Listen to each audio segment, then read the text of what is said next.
টাঙ্গাইলের ঘাটাইলে শিক্ষা সফরে যাওয়ার সময় সড়কে গাছ ফেলে 4টি বাসে ডাকাতির ঘটনা ঘটেছে। এ সময় নগদ প্রায় 1.5 লাখ টাকা, 10টি মোবাইল এবং স্বর্ণালংকার লুট করে ডাকাতরা। এছাড়া আহত হয়েছেন কয়েকজন শিক্ষার্থী।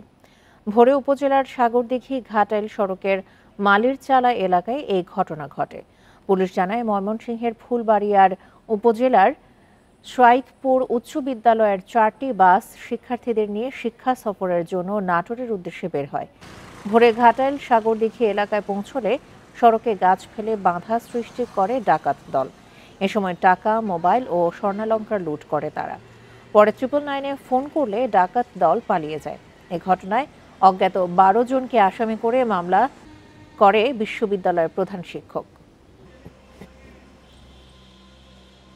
টাঙ্গাইল জেলা পুলিশ যখন ঘটনাটি জানতে পারলাম, আমরা ইতোমধ্যে তাদের কাছ থেকে সকল বক্তব্য নিয়ে মামলা রুজুর অল্প সময়ের মধ্যেই মামলা রুজু হচ্ছে।